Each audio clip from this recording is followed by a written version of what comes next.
Bon, ça me fait penser à une personne qui me dit hier soir, et je lui ai envoyé un message, j'ai dit, bah attends, je vais quand même pas ne pas lui dire, et puis déjà pour le faire soi-même, comme dit, c'est pas toujours évident, hein, parce que financièrement, c'est un budget, il faut savoir exactement de quoi on a besoin, il faut lister au fur et à mesure, etc., etc. Donc là, la personne, comme moi, bon, on n'a pas le même traitement du tout, pas du tout, du tout, du tout, mais quand j'ai rencontré, c'est évident, elle, elle contracte la maladie de Lyme, et puis c'est terrible, terrible pour elle, parce que cette personne-là, depuis son deuxième accouchement, donc bien sûr, on ne sait jamais. En plus, il y a toujours les sources d'angoisse et tout sur la transmission par rapport à ses enfants. Enfin bon, mais en parlant d'elle, donc là, elle souffre énormément du ventre. Donc pareil, on lui fait pas se passer des examens. En plus, si on va tester s'il y a des Helicobacter pylori, ça va pas se voir à cause des traitements qu'elle prend. Je donc ça passerait encore à la trappe inaperçu. Donc là, malgré tout, moi je dis, c'est vrai que c'est quand même important de pouvoir en discuter avec son médecin, parce que les Helicobacter pylori, si on les arrête pas, au bout d'un moment, elles trouent l'estomac, et puis ça peut encore proliférer, puis rajouter des dégénérescences, et puis former, dans 1% des cas, paraît-il, hein, je crois, si ma mémoire est bonne, quand même des cancers. Cancer de l'estomac, c'est chaud, hein, c'est chaud. Donc, on n'en est pas là, c'est un fait, mais les spirochètes de Lyme provoquent et sont très copines avec les bactéries pylori, les hélicobactères pylori. Ce que je sais aussi, ce que je déconseille fortement, c'est la cannelle. Que ce soit la poudre de cannelle ou que ce soit de l'huile essentielle, ne prenez pas ça. C'est de la daube, et c'est très mauvais, c'est très nécrosant, et ça peut provoquer même des cancers. Donc ne faites pas cette connerie qui est marquée en plus dans plein de bouquins. On conseille la cannelle. Alors là, vraiment, chapeau bas, c'est bourré de conneries. Alors en bâton de cannelle à la rigueur, à faire mettre en infusion, ça c'est possible. Euh, voilà, mais autrement, évitez de vous prendre des choses comme ça. Et sinon, la cannelle seulement en synergie. Voilà, en synergie, c'est-à-dire avec de la muscade, avec un peu les quatre épices, les pains d'épices. Voilà, là, il y a une synergie, donc ça passe bien. Mais n'essayez pas en aucun cas la cannelle. Moi, j'ai essayé avant de savoir que j'avais du Lyme aussi, et c'est pas que mon cas, c'est pas que de mon fait. En tant que praticienne, je sais très bien que la cannelle, c'était très très très mauvais, même avec l'usage des huiles essentielles, avec très peu de doses, etc. C'est un nécrosant, c'est un nécrosant. Il, euh, il est trop, il détruit, là pour le coup, il détruirait peut-être trop de choses et pas que des bactéries. Donc évitez absolument ça. Euh, En fait, je vais revenir sur ces problèmes d'estomac, de reflux gastro-œsophagien, de trous dans l'estomac, de brûlures, de crampes d'estomac, voilà, sans parler d'Helicobacter pylori, mais pour calmer, ça aide beaucoup. Moi, ce que j'utilise, c'est du litotamne, et je l'utilise, c'est mieux en poudre. Donc voilà, hein, je le montre, c'est comme ça, cette forme-là.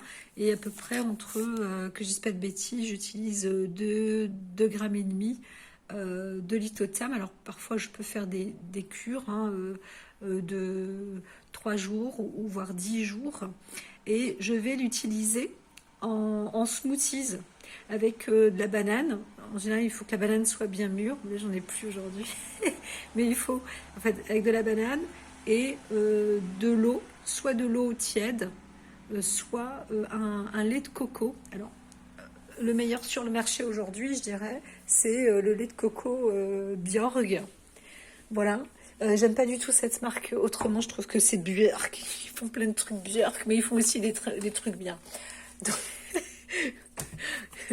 et c'est comme les galettes au fromage et tout. Ils sont nuls. Ils sont vraiment nuls pour ça. Ils sont nuls. Par contre, celui-ci est pas trop mal.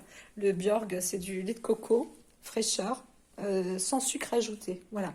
Alors, éviter les laits de coco en boîte de conserve, là. Enfin, je comprends pas comment ça se fait que ça existe. À la rigueur, ça existe pour des, des Minute Maid, des cooks rapides quand on fait de la cuisine wok chinoise, etc., pour faire une petite soupe rapide, etc., pourquoi pas.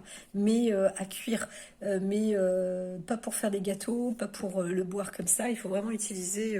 voilà, la marque Björg est franchement plutôt bonne comparée à d'autres marques bio, etc. Il y en a une, j'arrive plus à la trouver, elle n'est pas ici, elle est sur Paris. Je me souviens plus. Mais enfin bon, bref. Et sans sucre ajouté. Voilà, ça c'est un bon petit plus. Et ne pas hésiter, encore une fois, à mettre du citron. Du citron à haute dose. Hein. Faut y aller, quoi. Faut y aller. Il faut avoir la main lourde pour se verser des quantités de citron. Donc au début, ça retourne un peu l'estomac, mais après ça calme, ça pose et ça aide vraiment beaucoup. Donc normalement, il n'y a pas trop de formes d'allergie avec le lithoptame. C'est mieux que de l'argile. Croyez que le kaolin, pardon, l'argile blanche va... oui, mais la maladie rend dyslexique à fond. Mais combien même, excuse ou pas excuse, là c'est pas très grave. Bref, le kaolin n'est pas spécialement le plus top. Euh, les argiles sont pas obligatoirement les plus top, tout compte fait. Le lithotame, c'est très très bien. Franchement, essayez. Voilà. Et puis, bon, bah, c'est encore une fois, hein, toujours, hein, faut compter son argent, c'est les petits paniers d'investissement, etc. Mais très utile et nécessaire. Voilà ce qu'on nous propose en pharmacie, ce qui peut être mis sous ordonnance des fois, ben, c'est pas toujours nécessaire.